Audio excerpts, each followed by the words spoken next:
what's going on, Liberty fans? Welcome into another edition of the VinesPomcast. I am so excited to be joined tonight by the legend. You probably know him as Malik Willis for Heisman. What is going on, my man?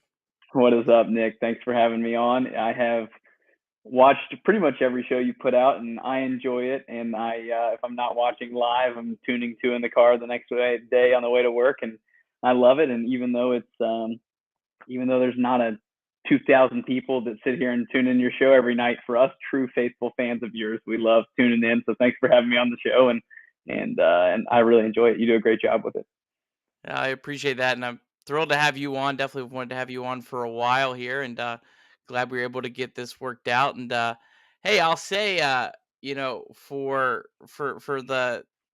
for Liberty basketball, we get a pretty crazy viewing. I also do a Red show, and we pushed a couple episodes. We're pushing the Red show where we have a lot Okay. larger audience. So I'm excited. It's Oh, really I cool to believe it. see. I believe it.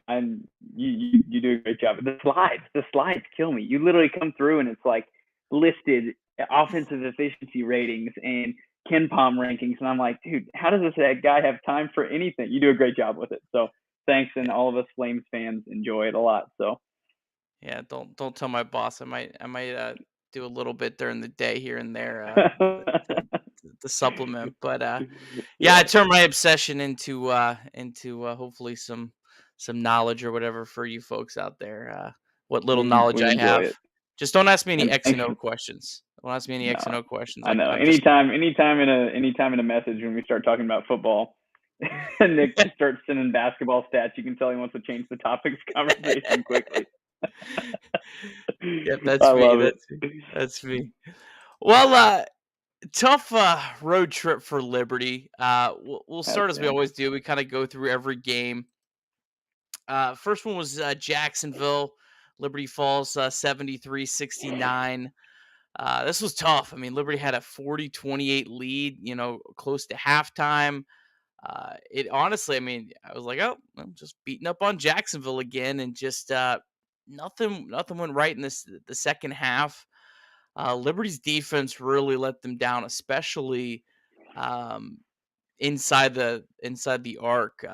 Jacksonville's 10 of 14 on 2-point field goal attempts, which is typically Liberty's strength defensively. What'd you think about this game? It was a tough one because I was one of the guys that tweeted John Rothstein at halftime. I don't know if you saw that. Tweeted him at halftime and was like, "Hey, like Darius has 26 in the first half. He's going off. Like, tweet about this. Get more people watching this game." And then second half came around and I'm like, "Oh, might need to delete that one," because literally it was just it. I tweeted out. I was like, "You remember the carnival rims? Like you go to the basketball at the carnival and you shoot the 3-pointer, and if you hit it, you win the huge teddy bear. But you look at the rim and it's like oval shaped like this. It literally felt like, I tweeted it as a joke. I was like, did they switch out the rims to that carnival rim? Because it was like the first half we couldn't miss anything. Darius would go up and he was taking incredible shots and hitting them, and then the second half comes along and nothing would fall. It was open layups that we've seen him hit 1,000 times.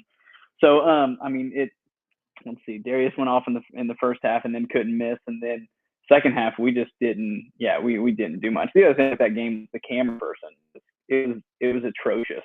The camera work was pretty rough, and so as you know, us Liberty Flames fans, we've been spoiled by LFSN and how good of a job they do for home games. And so anytime we don't enjoy talking about the game, we love talking about how bad a color commentary guy is, or video work is, or making fun of a crowd. So I guess that's what we do in our insecurities on knowing we can't talk about our basketball skills.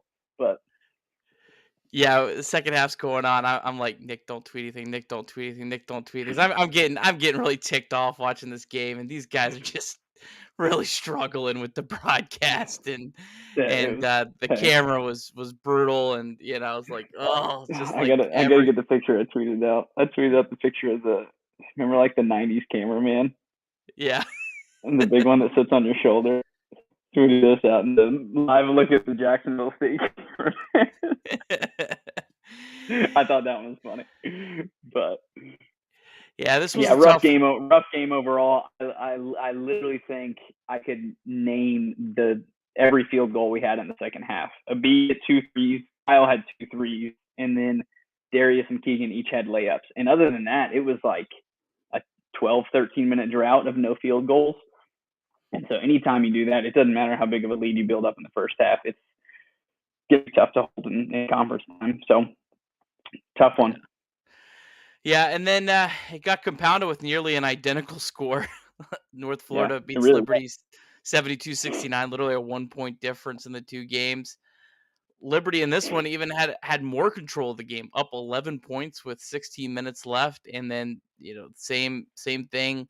The defense really struggled in the second half. The offense couldn't get it going. Yeah, I mean, this was by points per possession. This was the worst game since Christmas Day against BYU, and I mean, BYU's a little bit, I think, higher caliber than our uh, our friends at North I'm not Florida. into all the Ken Palm, but I trust you in that one. That I'm sure they're a little higher ranked. And Yes. in the Florida team that was missing a couple guys too. Well, they weren't at full strength, and I mean Carter Hendrickson's played all right for us in the past, and so it was tough. It was tough last night. Yeah, I mean, what was the guy Hicklin? I mean, he was just Oh, incredible. He's he definitely went off.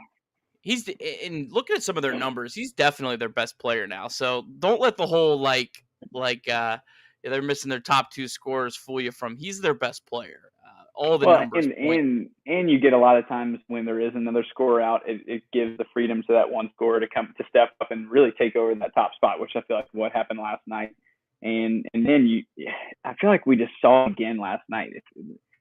Darius started off. I think he had 15 of our first 17 points or something like that, and we were all sitting there like, oh man. John Manson tweeted out and said, I can't remember what it was. You responded with him that Liberty had Liberty 7 for 7 when McGee scores 22 or more. Were you going to talk about this? Did you probably had this saved on a graphic? There it is. There we go. There it is. Liberty is 7. I'm sorry, I wasn't trying to steal your thunder. No, man. No. Yeah. Liberty 7 for 7 when Darius McGee scores over 22, and when he scores between 13 and 21, they're 11-0. And so I think that's just the prime stat of it's fun to watch games when Darius McGee goes off for 30, 45, 50 points, but it's tough to win games, and you can't expect, especially in conference time, somebody to do that day in and day out on a road trip with 2 games after just having 3 games the weekend before. That's tough. So Yeah, and I broke it down also by just attempts, so it's not really as dependent on if he's making shots or not. I mean, they're 11-2 when he shoots less than 10 3-point attempts. So I think what you're finding is Liberty's not getting enough good shots, and it's not who's shooting the ball. I mean, Liberty has so many good shooters. Keegan McDowell honestly might be I don't know if you want to say this. He might be a better shooter if both guys are wide open between him and Darius. I don't know. I mean, if those guys both shoot 100 I'm threes. I'm a huge Keegan McDowell fan. I'll rock Keegan till the day I die. So love Keegan McDowell. I don't know which, but those guys, I mean, they're probably, those guys are open. It's about they're going to shoot the same percentage. Yeah. I mean, I think what Keegan's was it 48% last night before the game started, and Darius is probably a little less than that, but just because he takes a lot more difficult threes, I think. Yeah. So yeah, and Kyle's impressed me. I mean, if you go back to the Jacksonville game, we thought he hit a 3 that won us the game there. With about maybe a minute and a half left, he hits that 3, and we're all kind of feeling good after that. They come down and foul. Van Zandt ends up missing the front end of a free throw. But I mean, Van Zandt's a young guy, and he'll make a lot of free throws in this day, so I'm not too worried about that. But yeah, it's just I just think they have so many weapons. They've got to find a way to get better looks. And it's not, you might have a game here and there where Darius can go off like you saw against Florida Gulf Coast, but I think that's kind of more of the outlier than what you're going to be able to do on a consistent basis. Just got to be better shots. One more point on North Florida. Honestly, North Florida and Jacksonville.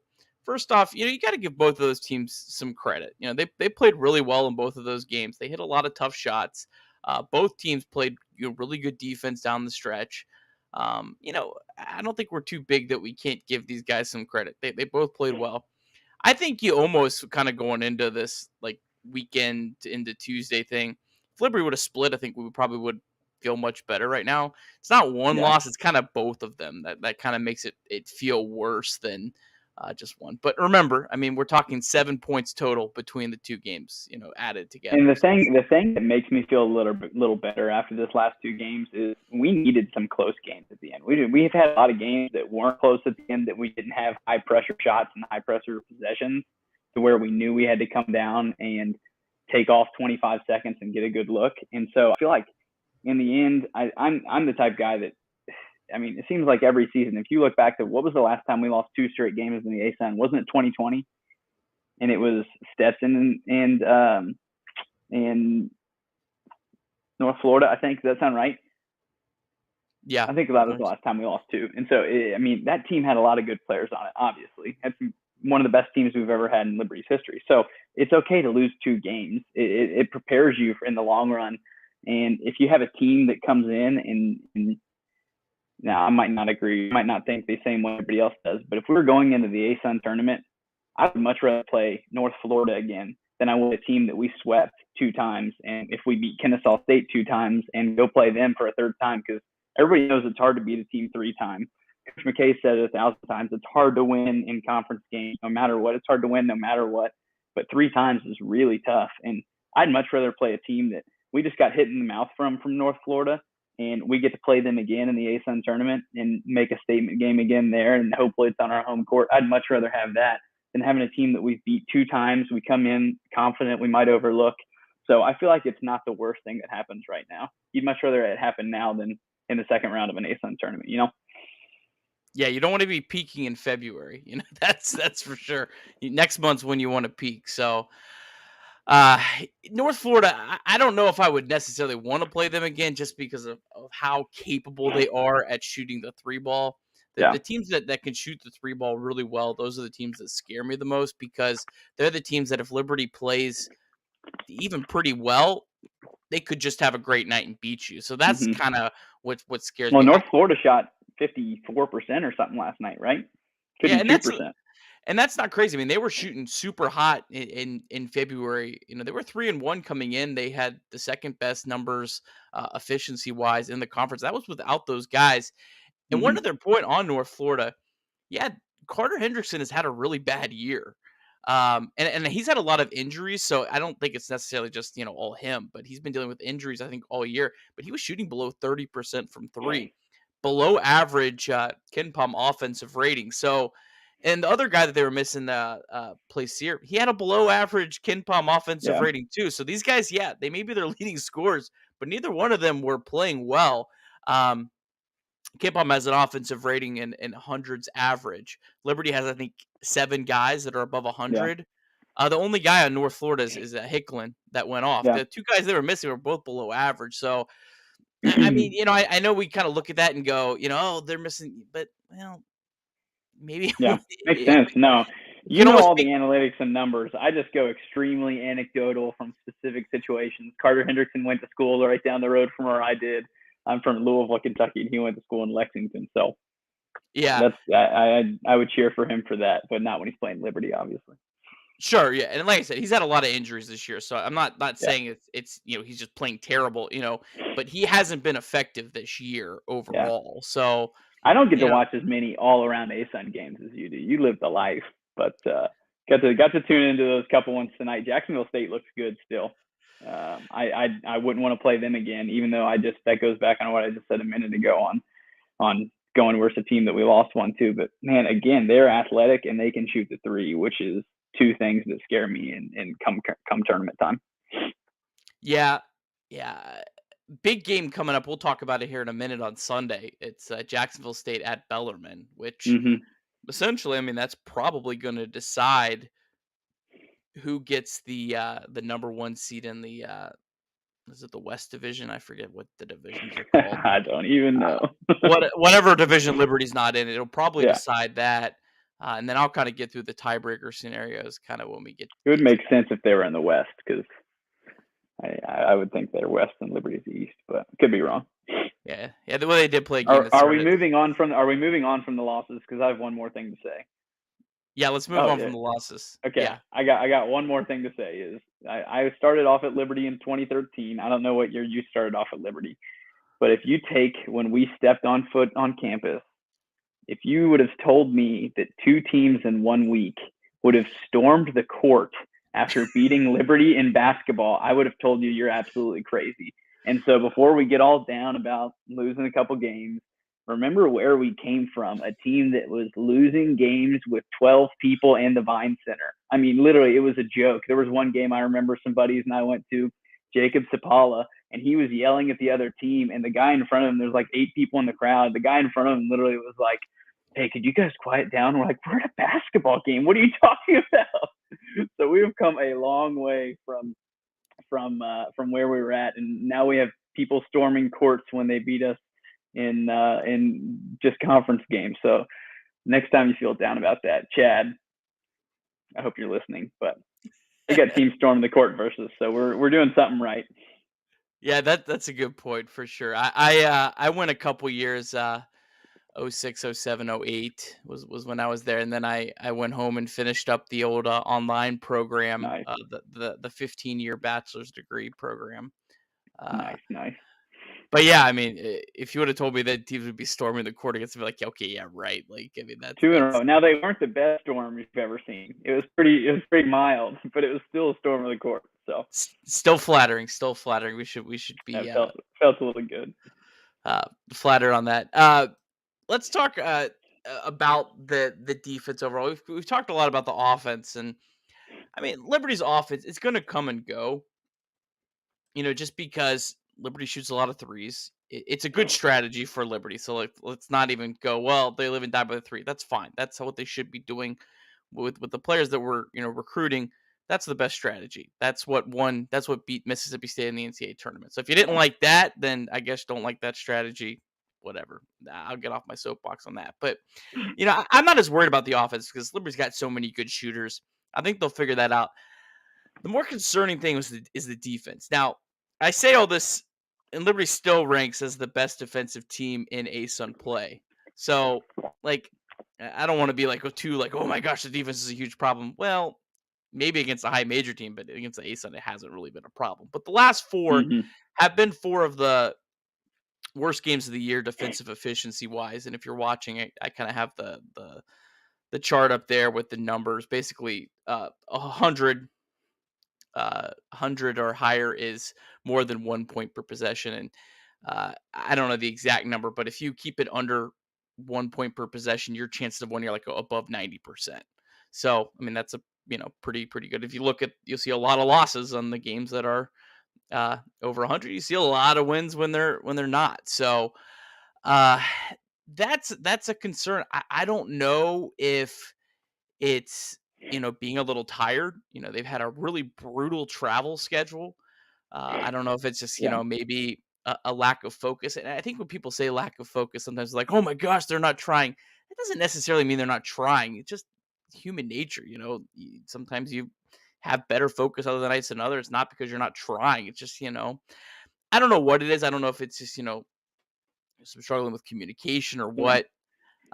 But the defense, I think that's where Liberty's got to hopefully these last four games really rev up and get ready for the ASUN tournament, because Liberty can win when they're not playing good defense, but they're not going to win if they have a bad shooting night and they're not Mm-hmm. playing good And they're not defense. playing And good defense. Yeah. that's what could knock them out in the tournament. Do you have any thoughts on the defense overall? Well, yeah, that's the thing that scares you when you get into ASUN play and tournament play is I feel like our offense carries us far enough, but there's obviously we've seen in the last few nights we're not going to win the close ones when defense doesn't step up, and it seems like there's just possessions in not even looking at the stats, but just the last three to four games where they were coming down and scoring 4 or 5 straight possessions, which I feel like we hadn't seen in a really long time.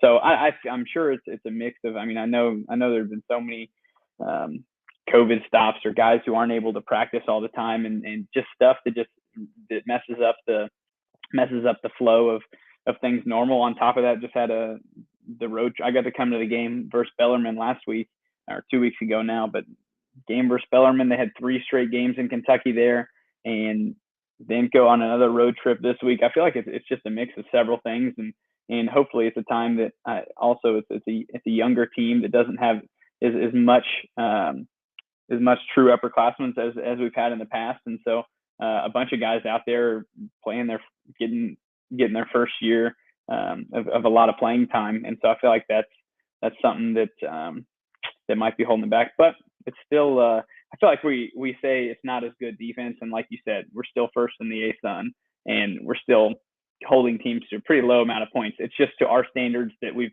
gotten accustomed to because the defense has been so incredible over the last few years that we've been spoiled to think that we're going to have that forever. And I think it's a nice reset to be like, hey, we got to play for that. That defense just doesn't come all the time. It's something that we have to work for every single game. So I'm confident in Coach McKay. He'll have them ready for the next one. Yeah, I think these next 4 games. I think these next 4 games set up pretty well for that. Pretty wild number here.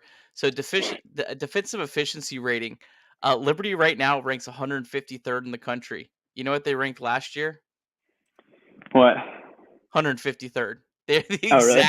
exact same as last year. Everyone goes, we're missing Cuffy, which he's a huge loss, but really overall they're not.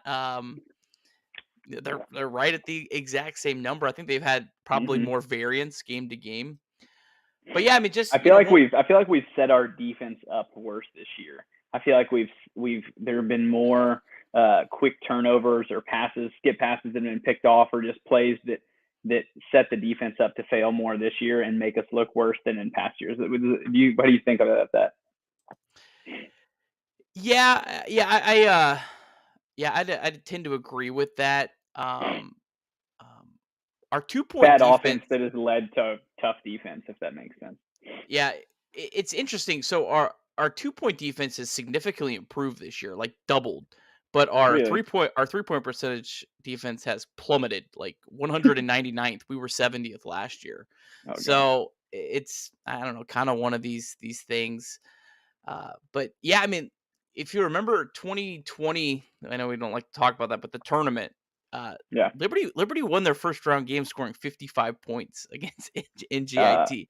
And that team was a really, really good defensive team. Yeah. But that team also was a really good offensive team, with Holmesley and Scotty James and all those guys. Well, And if I remember, I think we they squeaked by a couple of those games in the tournament. It wasn't blowout. I can't remember if we played Stetson or who in the second round. Is it Stetson? Yeah, that game felt like a more defensive battle, but the game actually ended up in the 70s. I was just looking it Oh, up. it did? Okay, I was about to say it felt physical, and I feel like maybe it got a lot of fouls at the end of free throws, but I was at those, and that was a lot of fun. Yeah, well, I don't know if you're talking about the one last year. Last year they came out. Oh no, like, I was meaning 2020. Yeah, the one last year they hit like everything they threw up in the second round game, and then the first half, and then Liberty kind of came back. So, but yeah, so let's move on to kind of the overall standings. Just updated this. We had a whole bunch of games, and I'll put the scores back up here on the bottom if you're watching. You're correct. West and East Division, West Division. It makes sense. So Liberty, geography's hard. Jacksonville's right there on Liberty's heels for the top seed, the East. Now, that being said, Liberty's going to hold the tiebreaker because the tiebreaker is net because they split the season series. So Liberty essentially has like a game and a half. Well, it's not a game and a half because Liberty still has a game to play. But if I'm confused. Starts sounding like baseball, NL Central standings, talking about game and a half. Yeah, I think I might have done that wrong. See, the problem is the ASUN takes like 6 years to update their standings, so I can't like just copy it over. Yeah, I have that backwards. Jacksonville's 9-4 and Liberty's 9-3. That's why I was like, we should have one less game than them with the cancellation. Yeah, so we have one more game to play. So essentially, if we win that extra game, we'll have a game and a half lead on them. So they would have to finish two games better than us the rest of the way. But yeah, I mean, they're kind of, I would be shocked if they caught us for that. But Jacksonville State and Bellarmine tied at 10-3. Let me pull up the bracket here because I Who think would I'll be. who would you rather play in the championship road game, Jacksonville or Bellarmine? I'd Jacksonville rather, State or Bellarmine? I'd rather play Bellarmine because if we're the top seed, we get in either way. they can't make the tournament. So That's a good point. Oh, I didn't even know. Again, this year they can't make the tournament. no, I forgot all about that last year. they They have can't make one the more year tournament of that. for like 2 more years after this. Like last year was their Then first year. we're all big Bellarmine fans. We want Bellarmine to win every game the rest of the way. Root hard for Bellarmine because if Bellarmine is if Bellarmine's the only team ahead of Liberty in the standings, or Mm-hmm. if Liberty's the top team, and Bellarmine wins the tournament, Liberty gets in. Even if Liberty lost their first game, it goes to the regular season champ or the highest team that finishes. So That's I mean, absolutely wild. yeah, I mean there's a scenario. There's a scenario here. So let's say Bellarmine beats Jacksonville State on Sunday, and then they end up getting the 1 seed in the West. Liberty hangs on, wins the 1 seed in the East, but Bellarmine is the number 1 overall seed. Yeah. So let's play this out. Liberty could actually have to play Jacksonville State in the semifinals. Liberty, who could have the exact same record as Jacksonville State, could lose that game. And if Jacksonville State loses to Bellarmine, Liberty gets in the tournament. We still go to the tournament. Even though we lost to Jacksonville State twice, and we had the same record as them, because Liberty be the 1 seed in the East and Jacksonville State would be the 2 seed in the West. 2 seed coming from the West. Who has the highest that's seed? Wild. So yeah, that is absolutely wild. Root for Bellarmine. Any win is good. If they finish ahead of us, great. I honestly think it might be better if they finish ahead of us than behind us, because they're gonna have home court the whole way. So Sunday night, 7:00, be watching that game. That is a huge game for Liberty. That's the biggest remaining game for Liberty is what happens in that one, to be honest. But yeah, so I mean, I guess. Sorry, that was my long-winded way of answering that. I mean, the teams that scare me the most are North Florida and EKU, just because of their 3-point shooting. And then of course Jacksonville State. I mean, out of anyone, scares me the most. But those are kind of the teams. In Eastern Kentucky, actually tonight, they were on that line with Liberty where they would have played them in the quarterfinals, and they actually just moved up to the 5 because they're now tied with Lipscomb, but they hold the tiebreaker because they won. But now they still play another game, so that's there's not gonna be I feel like these will all be completely different here in the next week, so I don't want to study them too hard. But but yeah, they look like there's a clear path for us. But oh gosh, Chad said free a B. Hey, a B hit those 2 threes. What was it, Jacksonville game? That was big. I like the minutes. I like the minutes out of a B. Yeah, and Zach commented, so we think we have it confirmed. I know Sea of Red tweeted out and Damien tweeted it out. 5:00 on ESPN. I had 5:00, but I saw that it was on ESPN2 from another site, so I don't know for sure. I don't really love 5 p.m. I mean, especially as someone who has 2 kids, like that's not fun. But it is cool that it'll be a standalone game. There's no other games going on, so any casual. Rothstein will get a tweet out of that one, and we know it. We'll get that one pushed out because it's standalone. Yeah, so yeah, I don't really like the time, Zach. I'm with you, but it is cool that it'll at least be standalone. But any other thoughts on kind of the bracket and kind of where we stand right now? No, I really feel confident in it. I feel like it's a good path. No matter, I mean, I would obviously love to play games in Liberty Arena and would love to have home court advantage. So I feel like if we can get that even up to the championship game, would be nice. As long as we don't have to play games down in Florida, it would be fantastic. So if we can stay away from that place, I'll be happy. Yeah. But I think we can win it all. Let's get 4 rings back to back to back to back. Be pretty nice. Yeah, I mean, the only thing I'm not going to feel comfortable is if Liberty plays Jacksonville State on the road. I think that's probably the only game that I would really feel not like, great. I'm going to feel miserable about any of these games. The Jacksonville State game, still, I feel like when we lost to them earlier this year, we're coming off the week where we had just had a bunch of guys out with COVID, and you just know there wasn't a normal week of practice. And things weren't all lined up, and so I feel like we beat. I'm confident in playing them next time. I get more worried from, like you said, from North Florida or another team like that who could outshoot us, which Jacksonville State could shoot too. But I think we got them next time. I'm not worried about that game as much. Yeah, Jacksonville State's. I know analytics though. I know you like analytics. It's not even that. I'm anecdotal. They're 7th in the country in 3-point shooting. So, I mean, they're one of those teams. I mean, like they play Liberty. Look at the 3-point percentage.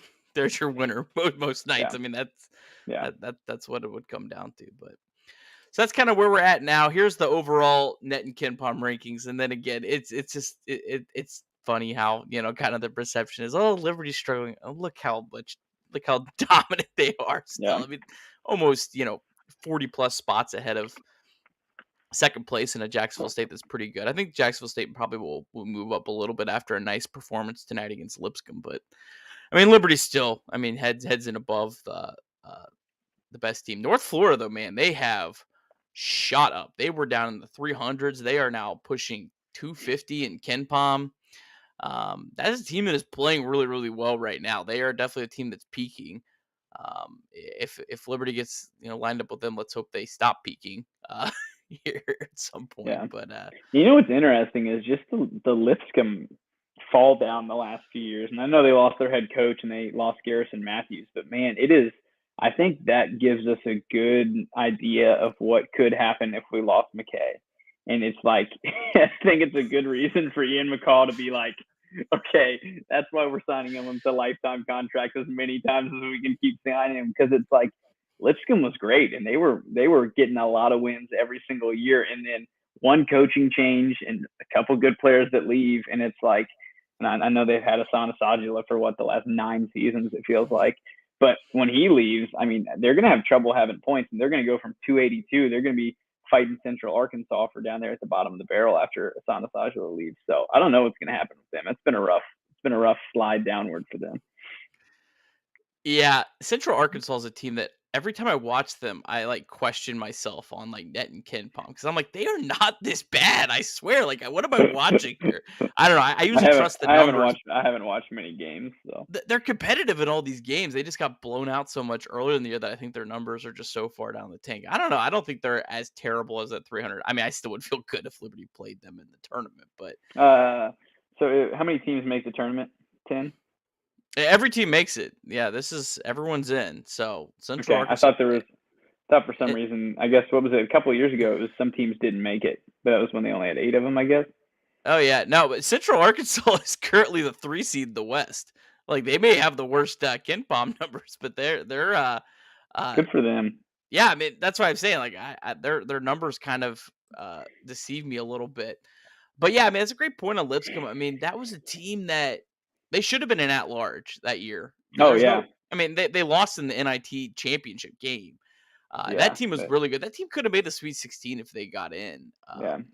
And I mean, just to see them. You see what Garrison Matthews is doing now. I mean, the dude's tearing it up in the NBA, and it's just wild to see. It's crazy.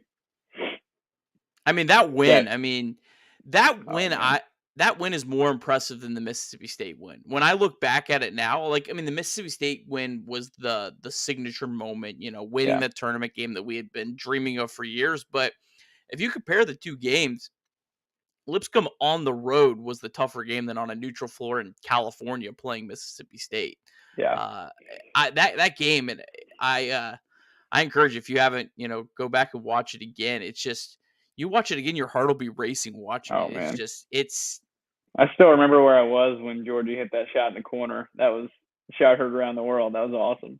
Yeah, that was such a moment, and man, what a win! Yeah, I mean, that was, and I hope that Liberty has some teams like that Lipscomb team in the CUSA, and not that this year. I mean, the A-Sun has been and that's what's been good about Jacksonville State is I feel like we saw from that first game playing them, it was like, oh man, like.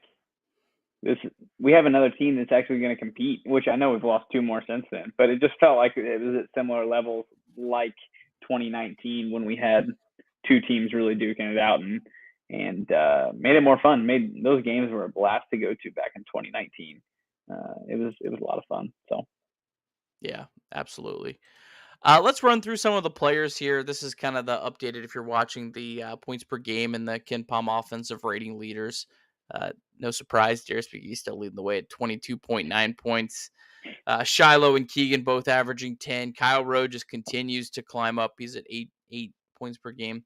Then the offensive rating leaders, Shiloh and Keegan, still leading the way. Kyle Rowe up to third at uh, 113.7.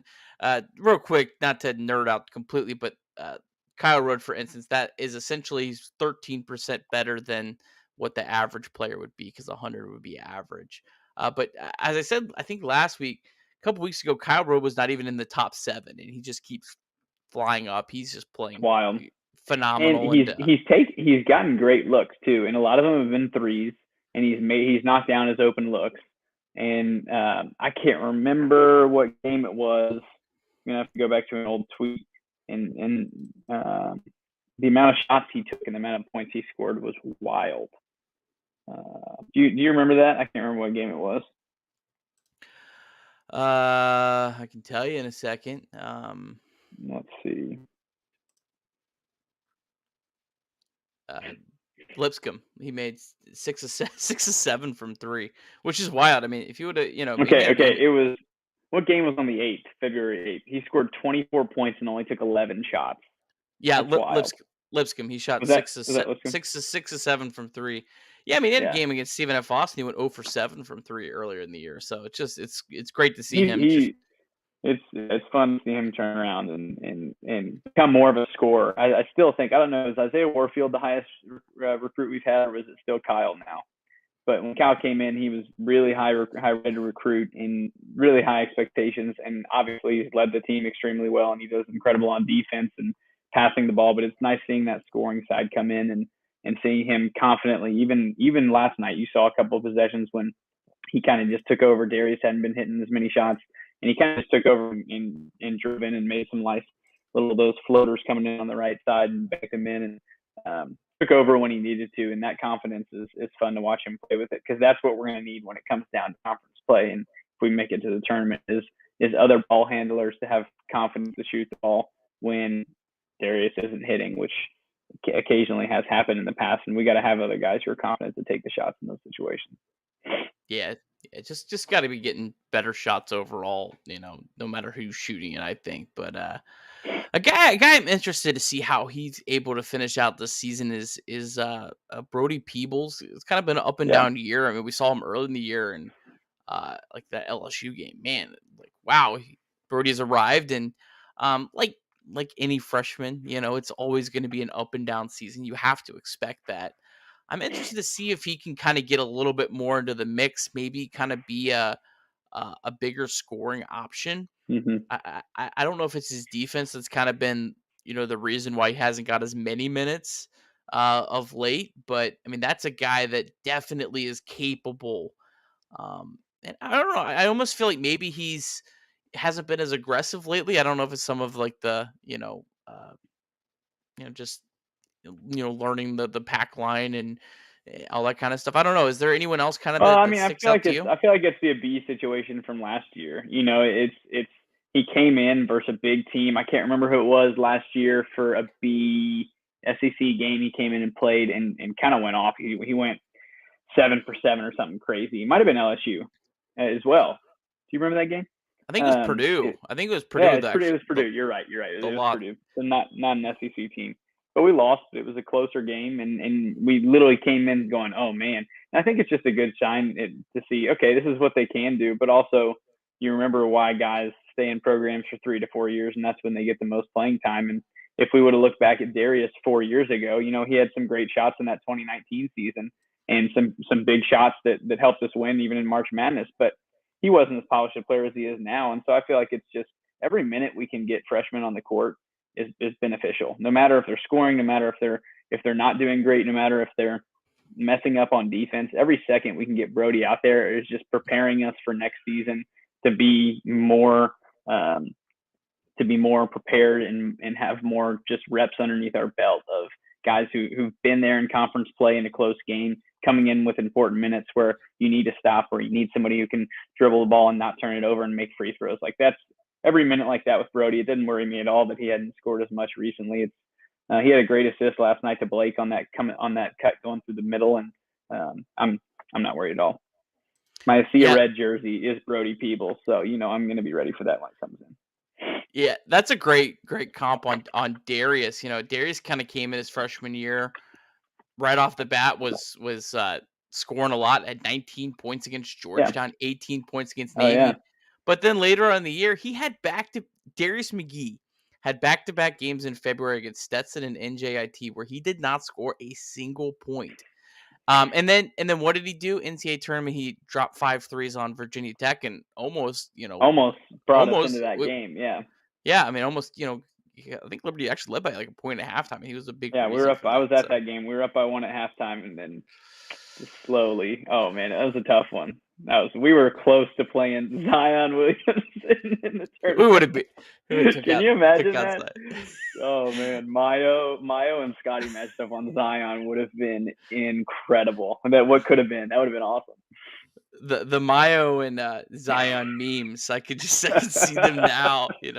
Could you imagine Mayo stuffing him? The Scotty flops off of Zion would have been incredible. Scotty, you remember how he'd flop off anybody and he'd try to sell it so hard. Yeah, that Lipscomb game, man. Oh man. my gosh, that would have been so much fun. Legendary for sure.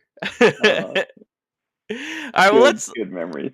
Let's talk about these final 4 games. If you're watching, I'll run through it as well. 4 games left. It's a bang bang bang. It's Saturday, Monday, Wednesday, Saturday. So at least 3 of these games are at home. One, little fun trip out to Central Arkansas. If you're seeing the odds, Stetson's 91%, Central Arkansas's 84%, and then FGCU and Kennesaw are both 82%. I mean, these are all good odds, but as we saw, North Florida was over 70%. So still have to play these games, but I feel good that 3 of them are at home, and then the only one that's not is against the worst ranked, team, by any of the metrics. So it probably is going to take Liberty running the table to have any chance at the number 1, overall seed. Jacksonville State only has 3 games left. I have a difficult time, seeing them lose 2. I mean, it's possible, but I mean, that seems, highly unlikely. So I think they'd have to run the table. I mean, I guess the most important thing is, probably just you win 2, 3 of these games, you at least probably wrap up the number 1 seed in the East, whatever division we're in, East, North, South, Southwest division, and at least wrap up home court advantage through the semifinals, which would, I mean, that's huge because, there's only 1 team that you would need to lose to then still have home court in the championship. Yeah. So you still would be in a good position. Any thoughts on kind of these last 4 games here?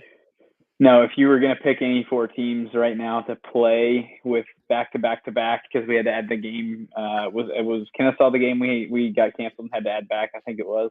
And so when we had to add that back and have 4 games back to back, you're glad we don't have Jacksonville State and North Florida thrown in there to end the season.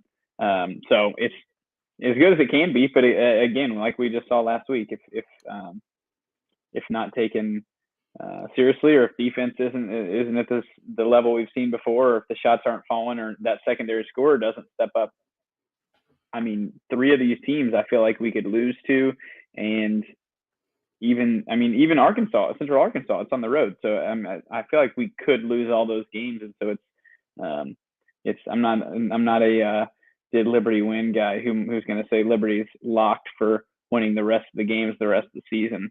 But I love the confidence. But if I was putting a 4-bet parlay on this, I would parlay the Flames to win all 4 of them. Yeah, I feel good. I mean, anything can happen, but yeah, I feel good. I think they're going to come home, and I think they're going to get focused, and I think they'll take care of business. I think maybe one of these games will kind of be a scare at some point. Yeah. I'm definitely glad, Gulf Coast and Stetson are at home. I would feel a little more nervous if those games were on the road. Florida Gulf Coast especially. You remember what happened with Florida Gulf Coast when Darius had to score 48 for us to win by 1 point. You know what I mean? Like, I guess we won by 2 or 3 at the very end, but every possession mattered, and they came down and hit every single three. And so, I mean, that's not that crazy of a game to look at and be a little nervous about. But you're right, it's nice being home. Yeah, Zach commented that Central Arkansas scares him the most.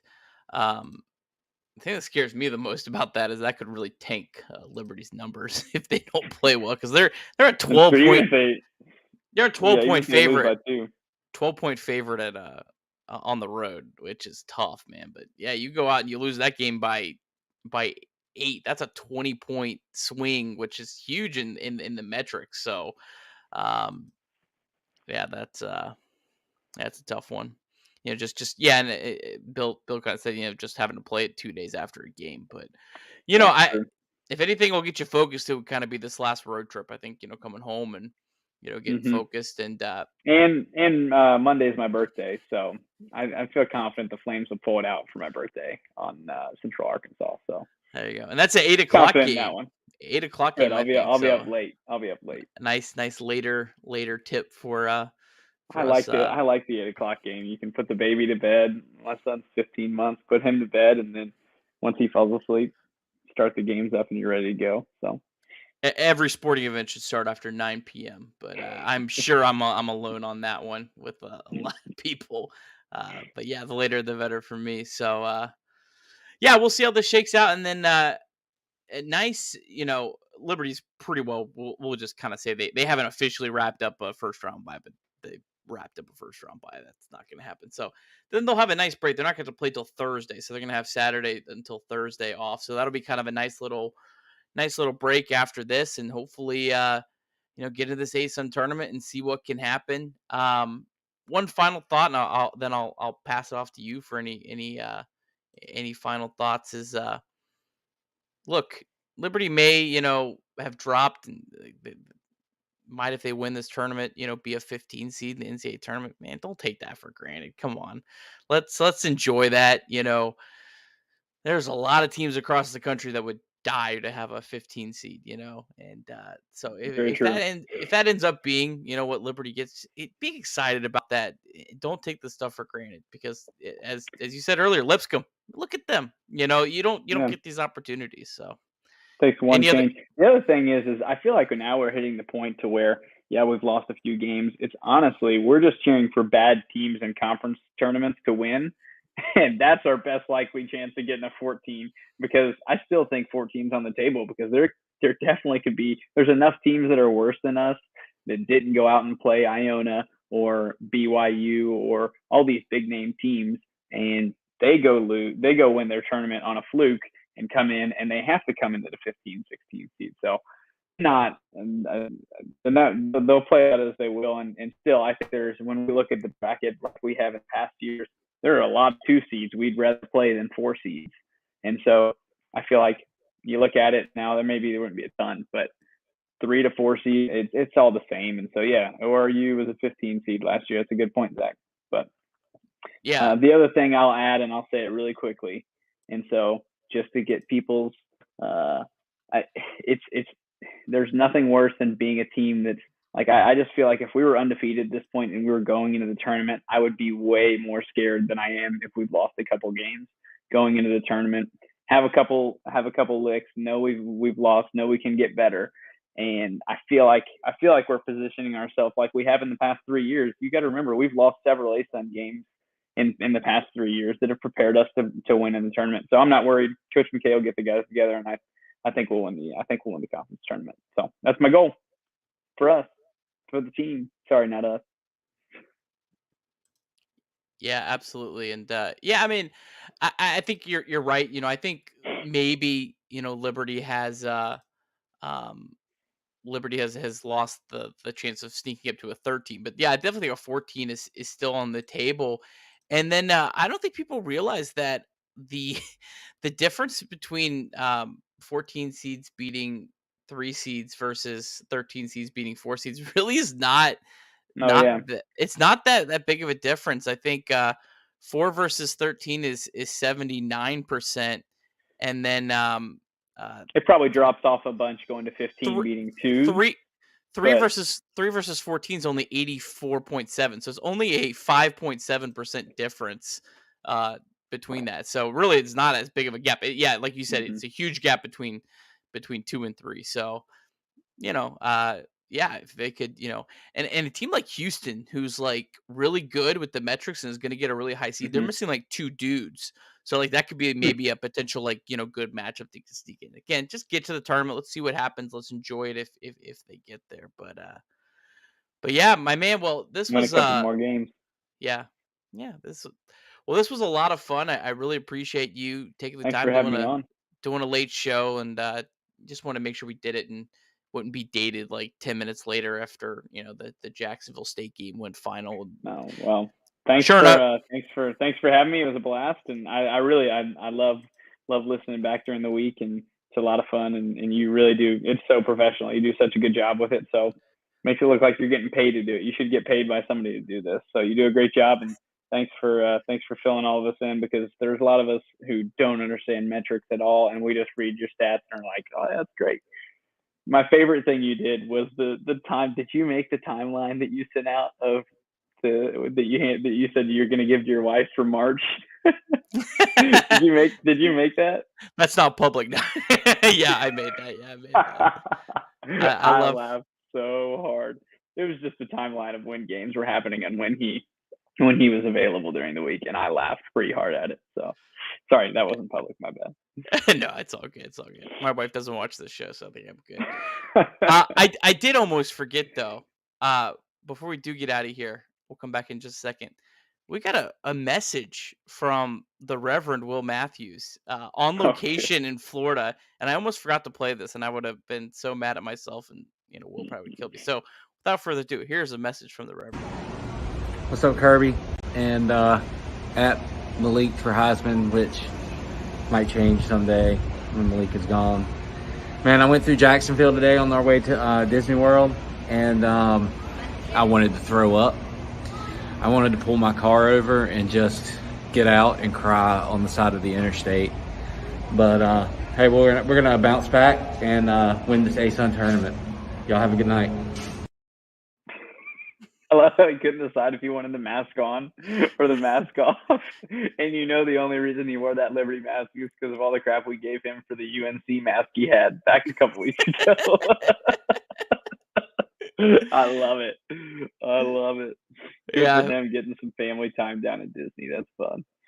yeah, we're gonna blame him for the losses in Florida for sure. So, Yeah, if he but wasn't down there cheering in the front row, we definitely have to blame him on that. So well, we'll hope will hopefully have Will back.